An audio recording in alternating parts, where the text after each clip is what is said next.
Hi, everyone. I'll just briefly introduce myself and the team while we are getting more people to join us. So, welcome to the Southern African Resilience Academy info session for our new call. I would just also like to introduce some other people on the call, Mumbi and Ida, who are my Global Resilience Partnership colleagues. Ida and Mumbi are part of our comms team. So I'll just very briefly hand over to Ida to just uh, help us with some of the logistics of the call before we begin. Thanks, Hi. Ida. Oh, thank you. Thanks, Julia. Hi, everyone. It's really great to see so many of you on this call. If you have any questions throughout, feel free to drop them in the chat, and we will have a little Q&A session so we can answer those on. Or if you're having any technical difficulties, please let myself or Mumbi know, and we'll be happy to assist you. We are also recording this meeting. We won't be sharing this publicly, but we will share it to anyone who asks for the recording or registered participants that weren't able to attend. So that's it for me. Back to you, Julia. Great, thank you so much. I think we'll just jump in and people will find their way. But what we're doing here today really is just providing a bit of a space to have a chat about the exciting new call for the Southern African Resilience Academy. And so I'll be providing a brief overview of what we mean by the Southern African Resilience Academy, what we do and why. And then I will go into some more of the nitty-gritty about the new call for working groups. We will then open the floor to you to share your questions in the chat, and we'll have a 10-minute Q&A session. And then finally, we'll end off with a bit of a connections opportunity. So if you are still looking for a way to get involved in SARA, or you are perhaps looking for new members for a potential group, we'll be having a short session to help make some of those connections. So that'll just be towards the end of the session. So we're hoping for half an hour to 40 minutes, and then everyone can get back to their day. So just to kind of give you a little bit of context for the Southern African Resilience Academy, this is a partnership between the Global Resilience Partnership and the Center for Sustainability Transitions. So the Global Resilience Partnership, just to give you a bit of context, is working towards advancing climate resilience by identifying and scaling locally led innovations, sharing and generating knowledge, and shaping resilience policy and investments. And so the Southern African Resilience Academy is really focusing on that sharing and generating knowledge portion. We're part of the knowledge team. And you'll see very much why that's the focus here of SARA as well. And you are very welcome to go and have a look online, Google the Global Resilience Partnership, and have a look at some of the really amazing and diverse work we do. The other key partner, and this is where I'm actually based, is the Center for Sustainability Transitions at Stellenbosch University, which is a world-class research and teaching hub, which works on transformative learning and to really think through some of these complexities of our world and the need for transformations in how we do things. So that's the background of who we are, and the Southern African Resilience Academy is really a very equal partnership between these two organizations. And so just taking a little step back and giving some context to the work, the Southern African Resilience Academy is actually embedded in a wider program to develop what we call South to South Resilience Academies, which is a series of hubs which aim to foster transdisciplinary collaborations, specifically within the Global South. And so the Southern African Resilience Academy has kind of been the flagship program for these South to South academies so far. And it really hopes to act as a convening and support space for inter and transdisciplinary researchers and practitioners working on these really pressing challenges in the region. And so the Academy's goals are to strengthen existing networks, but also really expand collaboration in the Southern African region, as well as create new knowledge and facilitate the co-production of policy and specifically policy and practice relevant knowledge. So there has already been a round of working groups that ran from 2022 to 2023 on the topic of equitable resilience in Southern Africa. So I'll get back to that a little bit later, but just to say that there has been a really successful round already, and now we are moving on to a new theme and a new set of working groups. So I think it's also important to kind of provide a bit of background rationale for this work as well. Why a Southern-based collaborative transdisciplinary program is really important.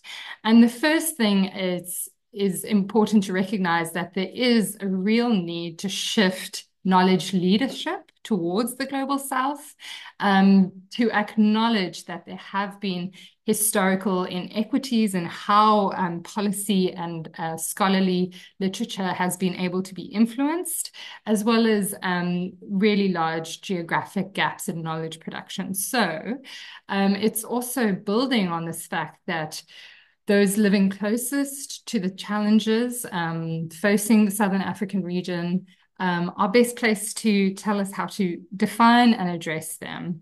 And so the Southern African Resilience Academy is really hoping to help amplify Global South voices into the discourse, and really provide an innovative model for how we do that through fostering collaborations.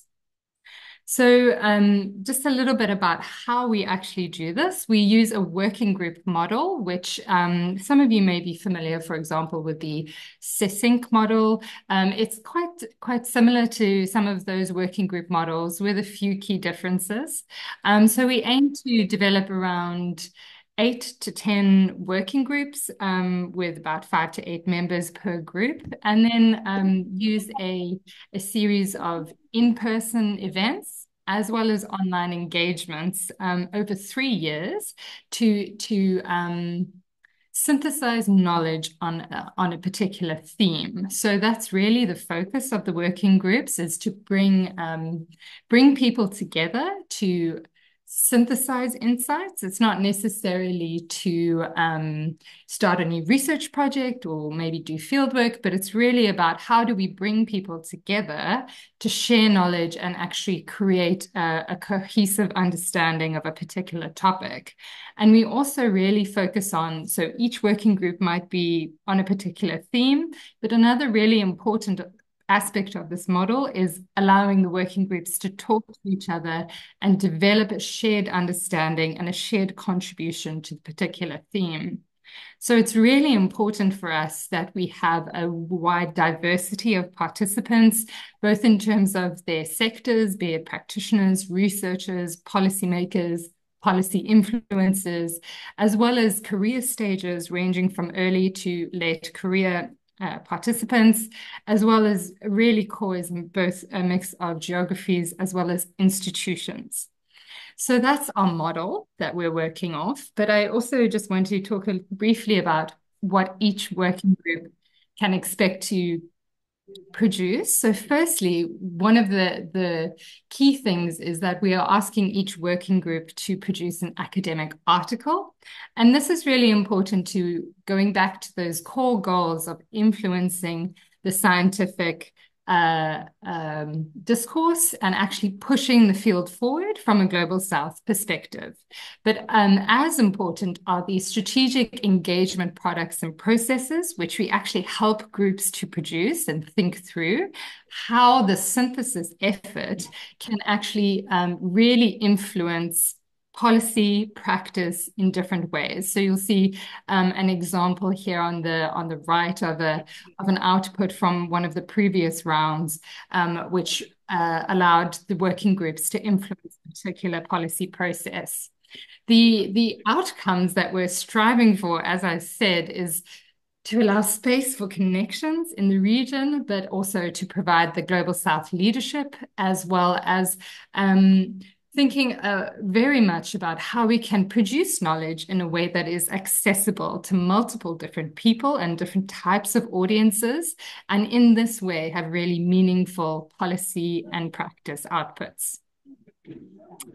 Um, I also just briefly want to go back to what we've already achieved. So this is just going back to what the first round of the Southern African Resilience Academy focused on the topic of building equitable resilience. So that started in early 2022 and finished up this year.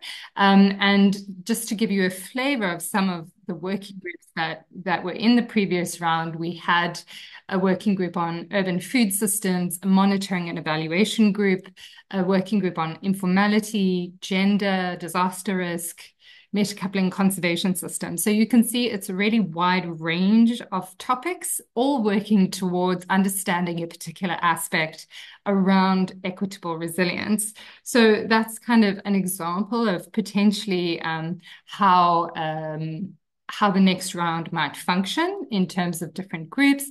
And you can see this is a picture of our first working group engagement, all very happy to be together. But if you're interested in actually finding out what a working group output could look like, I really encourage you to visit the GRP website for the examples of the amazing outputs from the previous rounds.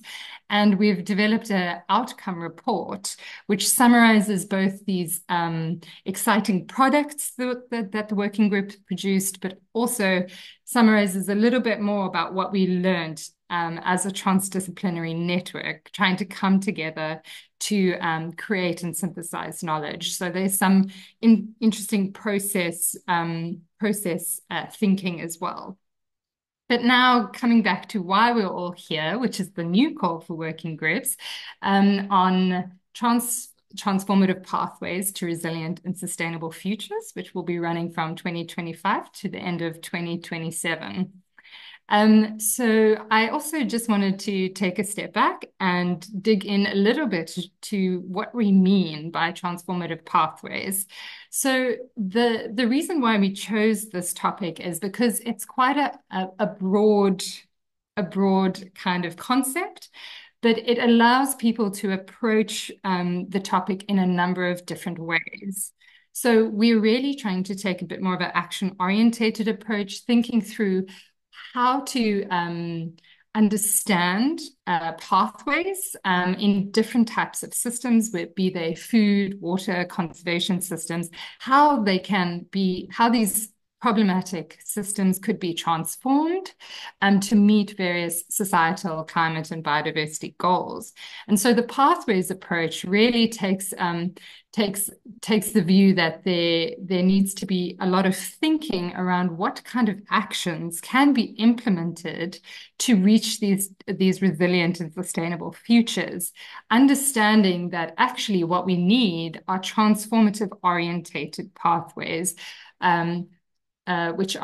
which recognize that the current way of doing things and current business as usual is probably going to be inadequate to meet the grand challenges of our time. And so the theme transformative pathways is to dig into how do we actually plan for and understand the actions that are needed to meet a goal of resilient and sustainable futures. But as I said, working groups are very free to focus on their own topics and approach this theme in their own unique way.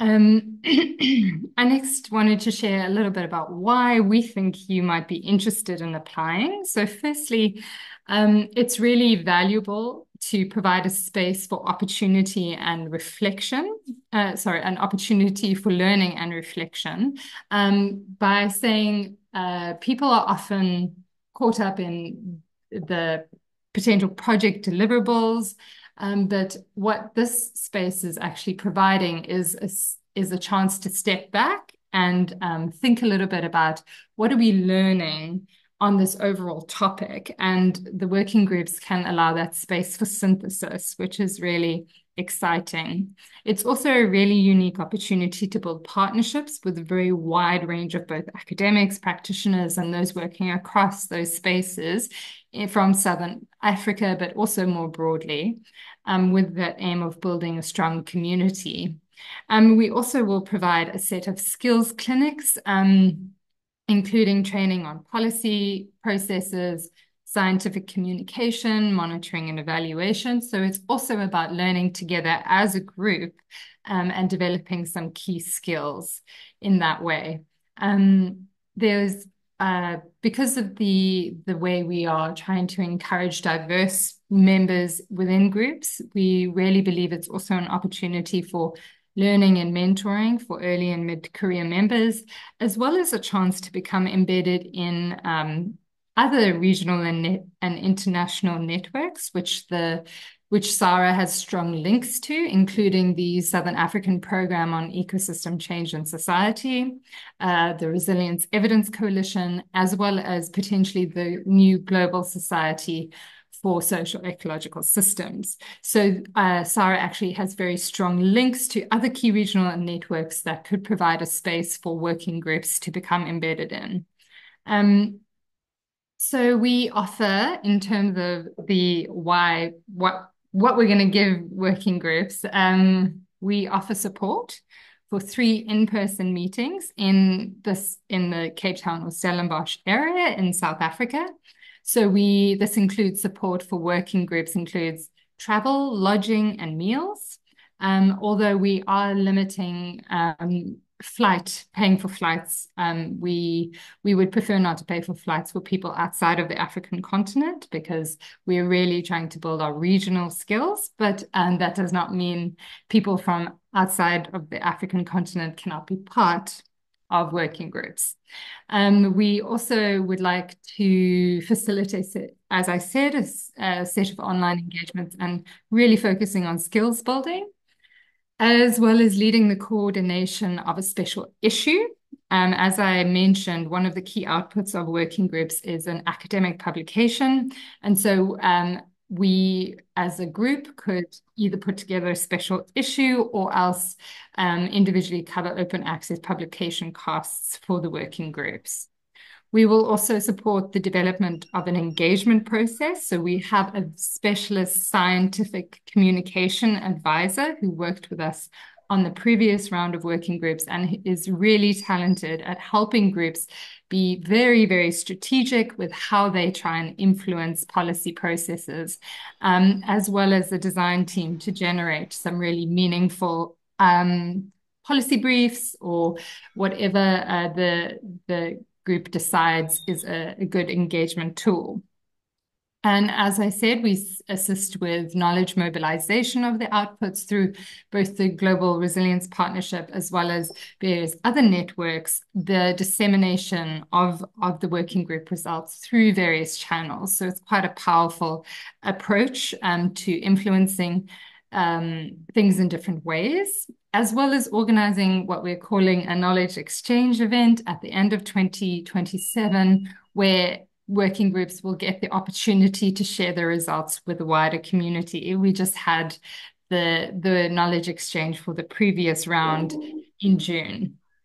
So that's what we offer, but I just want to come back to the fact that SARA doesn't support salaries, per diems, fieldwork costs, or grants to other institutions. So this is quite a complex issue, and it's very hard for us to be able to support people's salaries.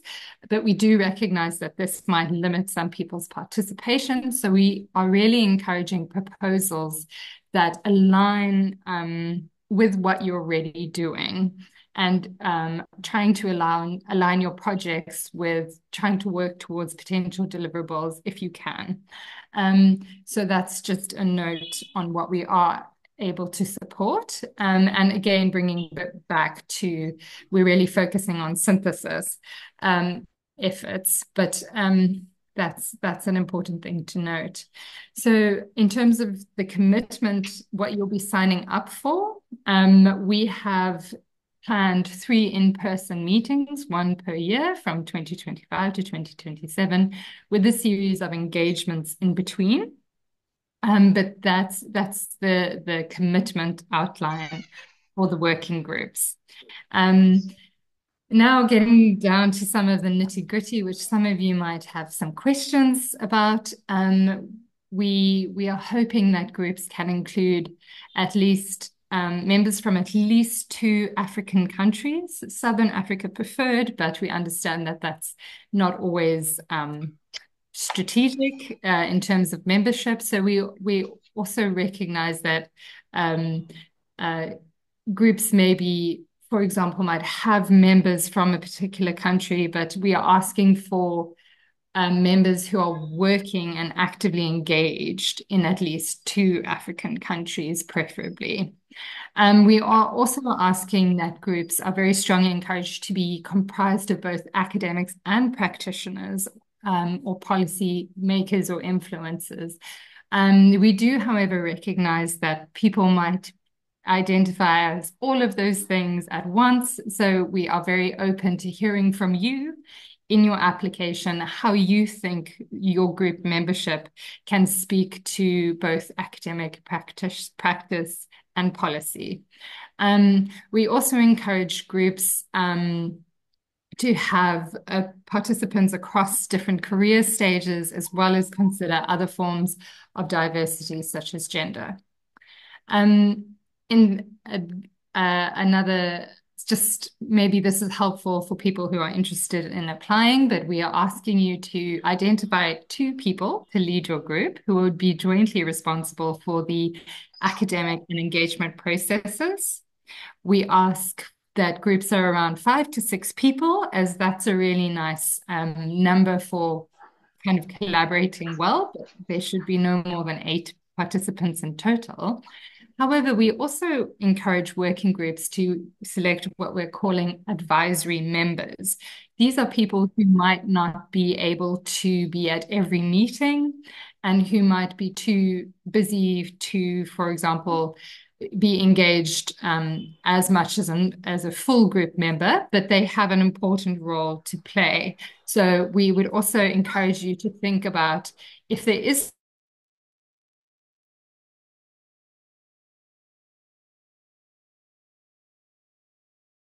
member, and then they won't be expected to be at the meetings. There are some criteria about who can apply, how many times you can apply. It's basically that you're welcome to be part of multiple applications, but once working groups are accepted and chosen, we ask that you will probably have to choose which working group, because we ask that you probably only have space to be in one working group. Again, all working group members should be able to attend the in-person events, preferably. And coming back to those outcomes, just highlighting that we are asking for one scientific paper as well as a strategic engagement process. And also for groups to think very clearly about how they want to influence policy. So that should be very present in your proposal as well. So this is the call process. As you know, the call's been released already. The application is due on the 31st of October. We aim to select 8 to 10 working groups by the 19th of November and let everyone know whether their application has been successful or not. And then hope that groups can accept their award by the 1st of December, with the aim to start in March next year. And proposals will be evaluated by a panel according to their contribution to the theme, their application of a synthesis approach, a clear link to a policy agenda, as well as the feasibility and novelty of the outcomes. And how you actually submit your proposal, there is an online form available at the GRP website. So Ida will post the link to the GRP page in the chat now, in case you haven't seen it. I'm assuming you have, because you're all here. But just to remind that you only need to make one submission per group. So not every group member needs to submit. It's only one submission for a working group. And I would really encourage you to go and look at the proposal,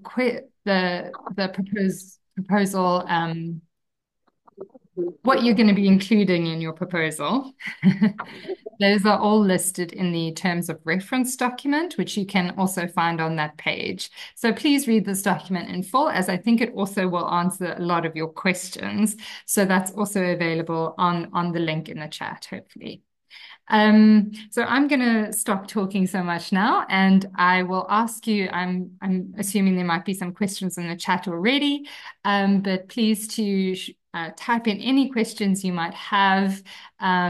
This could be about the criteria, the evaluation, submissions, themes, pretty much anything that comes to mind. If you feel like you really can't get your question across in the chat, you're welcome to raise your hand, but we'd like just to manage things to start with the questions in the chat. Thanks so much.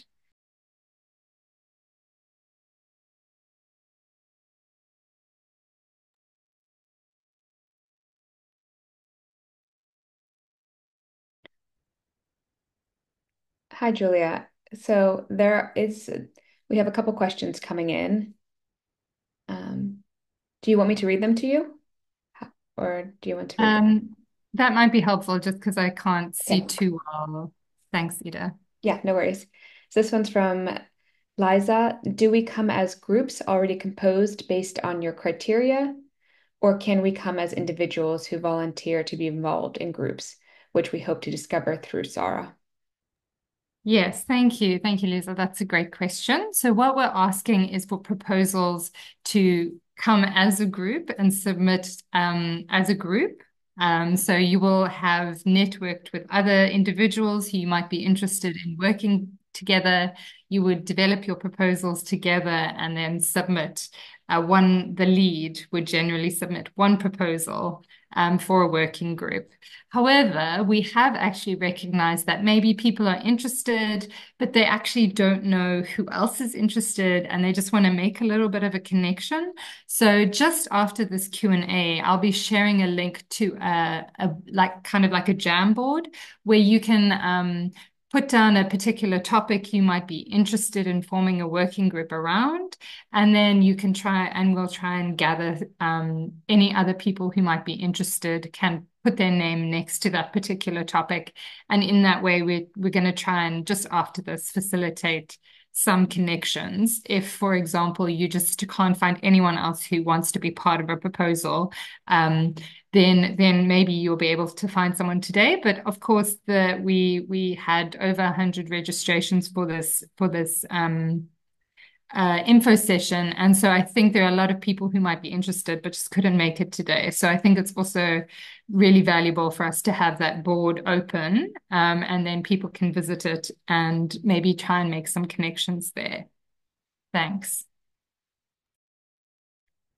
Thank you, Julia. Next question.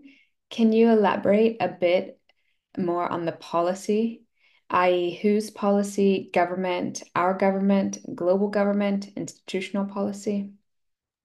That's a great question. Thanks, Sue.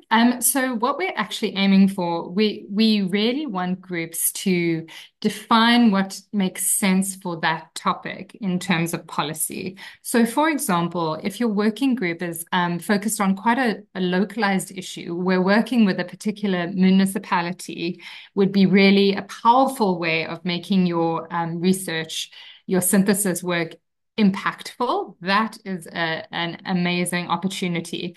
But we also are thinking there might be opportunities to work at a national level or even an international level. So we're lucky with the Global Resilience Partnership that we have a very established link to, for example, the climate COPs.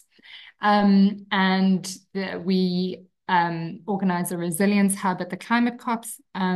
So there's opportunities as well, if it makes sense for your group, to become involved in global policy initiatives as well. So what we're going to do up front, after groups are selected, we are going to work with groups to figure out what policy process works best for those groups to try and influence and how we can make those connections. So we're going to be a little bit adaptive, but what we're asking for at this stage is just for groups to have a little bit of a think about what makes sense and what would be most impactful for them to try and influence. So thank you.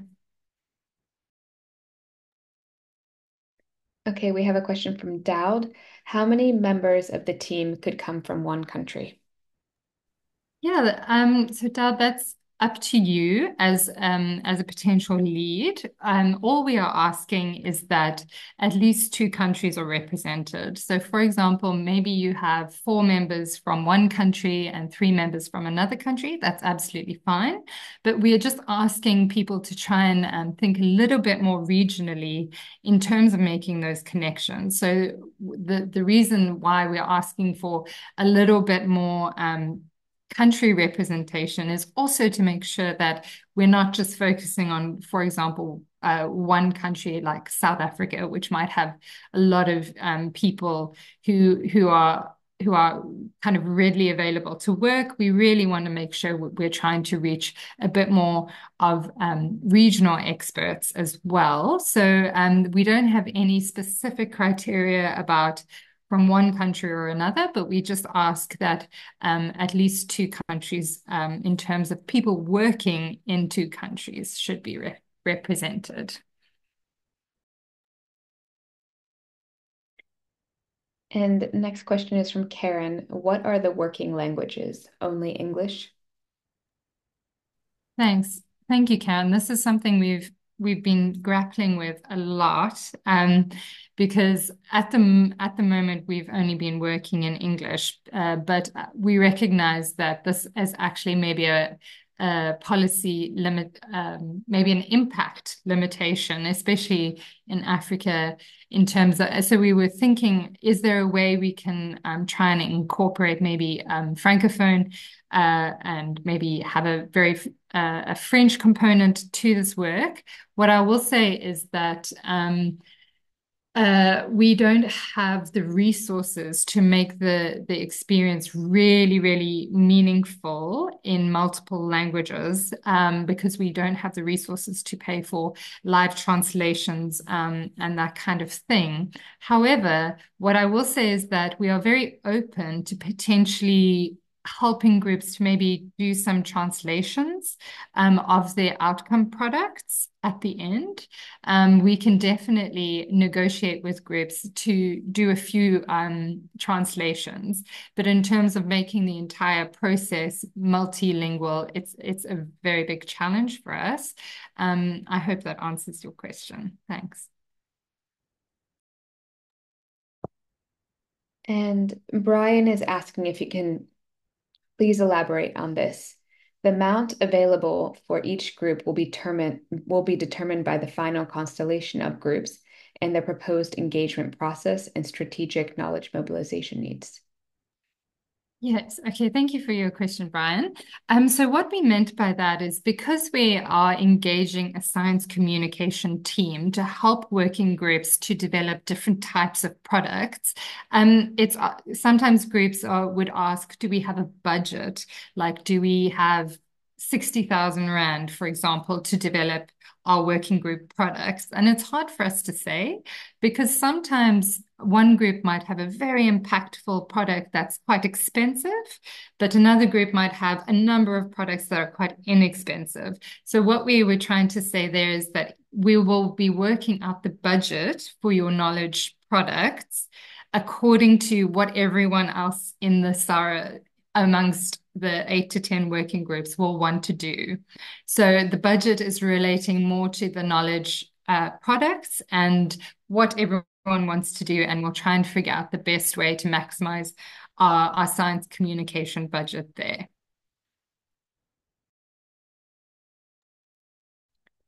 Thank you, Julia.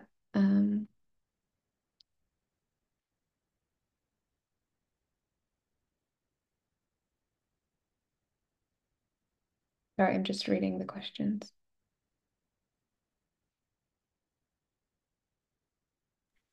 I see a very interesting comment from Ilko. I think Please Yeah. excuse me if I said your name incorrectly. I think that's a very good point. What we do want to emphasize here is that um, at the start of the working group process, we're actually going to be taking a lot of time to develop ways of working together that define the roles of the group members, but also define how we want to work together, how we want to implement a common understanding of the theme. And so the first working group meeting will actually really focus on some of these problems of how we work together as a group, but also how we work within working groups effectively, and to manage some of these really challenging kind of potentially um, so we're really aware that practitioners and policymakers and academics might have different approaches to their work and maybe different outcomes that they want to achieve. So we really put in the work upfront with the working groups to support them in the process of developing a common vision and a common way of working together. But I think some of your suggestions here sound very, very interesting, and I'll definitely be looking into that further. Thank you.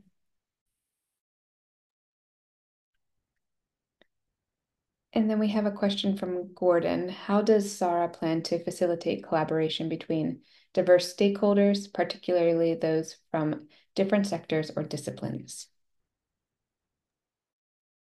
Yeah, I think Gordon, some of your points relate back to my previous answer as well.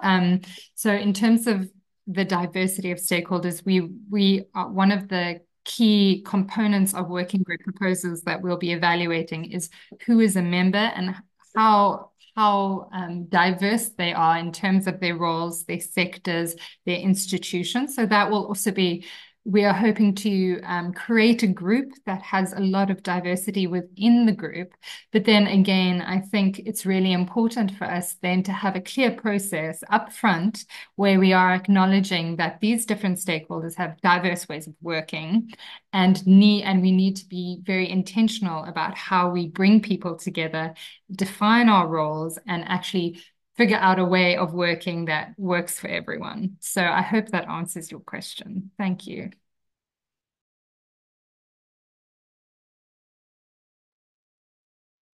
We only had one more, and it's more of a statement for us.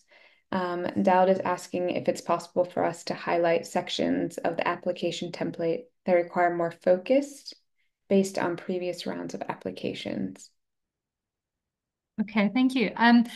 Our proposal template is quite short. You will notice that there are only maybe five or so questions other than defining your group and your title. And so we've really tried to keep the proposal application quite short. But for us, as I said, we'll be evaluating the proposals according to their fit to the theme, how well they're using a synthesis approach, and then the novelty, creativity, and feasibility of the group. So those are some of the key things that we'll be looking out for in terms of the proposals. But yeah, we haven't asked for a very onerous proposal. It's not a 5-pager. It's really getting people to focus in on what exactly they want to do and why it's impactful.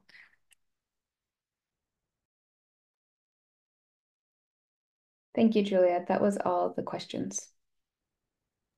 Great. Thank you so much. And I think also just to say that I am available to answer any other questions that you might have offline. You're welcome to email me. And I see we have a comment from Alco. Thank you so much. I think that's really a great offer, and I'll potentially be reaching out to you for more information about developing this approach of working together. Thank you. Thanks for that. Um, so I also wanted to just end off with an opportunity for us to gather quickly and uh, have a chance to connect. If you are still looking for additional group members, or if you're an individual and you haven't been able to find a group. So I'll also say that if you are relatively sure about who's in your group, you're welcome to drop off the call now. And thank you so much for coming. But if you are still looking for a group, and or you have an idea for a group, but you need to gather a few more people, we have developed a little uh, kind of like a Jamboard, but its Jamboard no longer exists. So it's called a fig jam.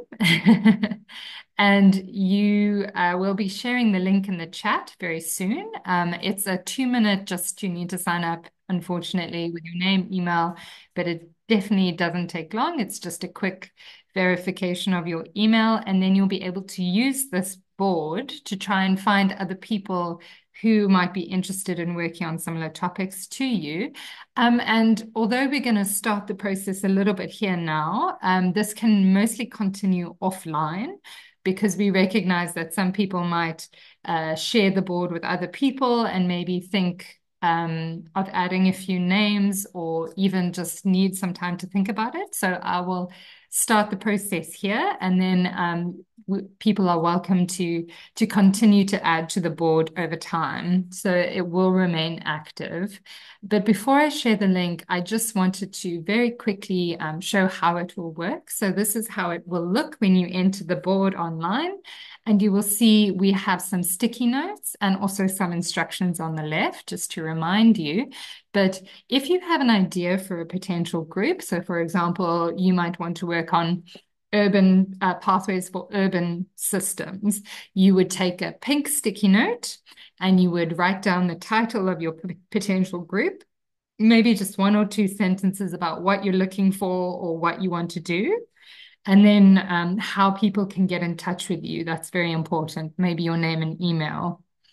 If you don't really have an idea for a group, but you potentially want to join one, you can take a green sticky and just write your name and email on that sticky and put it next to the idea that you would potentially like to join. But what I would want to encourage both people who write the pink sticky, the idea, to just have a look occasionally, or maybe at the end of the day, if there are any people you who would like to join your group, and you can reach out to them. But then I will also encourage those who would like to join a group, the green stickies, to also just reach out directly to that person who's trying to form a group, the pink. So just to say that it's great that we have a connection board, but also just to say that it would be great if people could also just make sure that you follow up via email. And get those conversations started. And of course, it doesn't mean that if you have an idea, you